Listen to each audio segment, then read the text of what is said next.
Ah, RimWorld, never before has a game brought me so much pleasure with so much pain. Create fascinating colonists for survivors working their hardest to not succumb to the elements or hostile forces on a distant planet or, well, each other. Research new technologies to improve your colony's functions and capabilities. Raise livestock and build caravans to trade or raid other settlements or pirate encampments. Pretty cool. Then watch it all come crashing down because your peons were too stupid to put out a freaking fire near your battery supply. Where are you going, Toni? Why aren't you putting out the fire, Toni? Get back to work, Toni. All the animals are escaping because of you, Toni. World of Rimming is a fairly unique and adventurous romp that I've been playing on and off for a few years now. Funny that I never got around to doing a video on it despite having all this footage going back to 2023, but boy oh boy does this game irk me in the most sensual of ways. Now don't get me wrong, I enjoy the hell out of World's Rim just as much as the next bloke, but damn it has some things that bug the poop out of me. Like, why do I need mods to simply change the materials of a structure? If I want to switch my wooden walls to limestone so they don't turn into this as easily,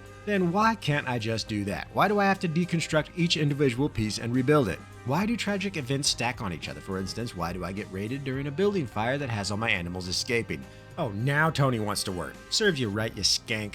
Why do caravans leave without packing their food? What the fuck? Whoever made this game is a sadist of Olympian proportions. Long may they reign.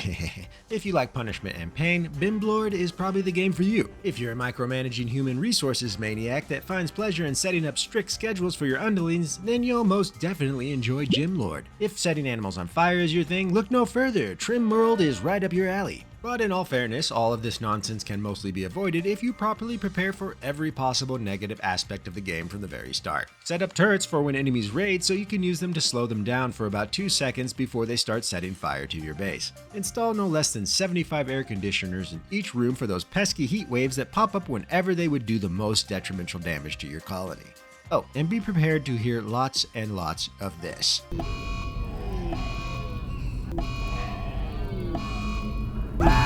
Also, be sure to have at least 9 million tons of food in stock so your animals don't starve within 5 minutes of taming them.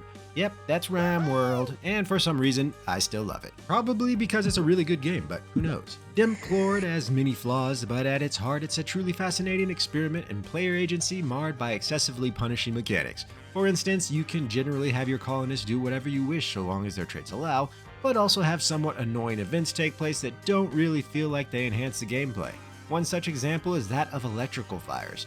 When you have conduits and batteries and wires going throughout your colony, there's a small chance that you will be a short circuit away from your base becoming an inferno. And my question is, why? What enjoyment does this bring to the player? To me, it just feels like these are designed to interrupt gameplay rather than enhance it. Now, you can modify your playthrough by adjusting things like threat threshold on raids so you can make them easier or even harder. You can remove major disaster events like flash storms or toxic fallout. You can even enhance things like increase materials you get from harvesting plants or butchering animals. But you can't change the little things like heat waves, solar flares, and whatnot. Very strange. So what do us casual pansies that want to just build and relax have to do? Well, 1, go play Satisfactory, or 2, mod the shit out of it. And this is what breaks my heart about the absolute indie powerhouse that is Grimfloored. Lots of quality of life issues that just yank my crank, grinds my gears, and fluffs my waffles. I don't know. But much like Valheim, there's an awesome game here underneath it all, but if you really want a top-notch experience, you gotta mod in a lot of those quality of life issues, know what I mean? Now that said, this is coming from the perspective of a dirty, filthy casual that plays these types of sim games simply for fun and entertainment, not really for a challenge. But the thing is, I don't really see a lot of these events as challenging, more just, well, a waste of one's time to a certain degree. They're generally manageable, but just frustrating to deal with. I'm sure other fans have differing wrong opinions here, and that's great, but I just don't see a lot of the point of things like electrical fires and manhunters because to me, they don't really bring anything to the table when it comes to making the game more entertaining. They just seem to slow the game down and cause irritation. But there's so much that Chemtrail does right that I would never say it's a bad game due to a few questionable mechanics. I mean, in what world would I not recommend a game that allows cannibalism and organ harvesting? Humanity's greatest pastimes. So I just thought I'd do a quick little rant video pointing out some annoyances I have for discussion's sake. We are but simple, passionate, patient gamers after all. Stay a while and listen. But I'd love to hear your guys' opinion in the comments if you agree or disagree. If you don't like them, why so? Do they feel shallow to you or a waste of time? Let me know in the comments. If you disagree, what do you find enjoyable about these types of mechanics? Is it the challenge or just the mixing up of gameplay perhaps so things don't get too repetitive? Why are the DLCs the price of a full game? You tell me. Thanks for watching this short rant video. I was just playing some RimWorld and thought I'd just pop in with some thoughts for you guys.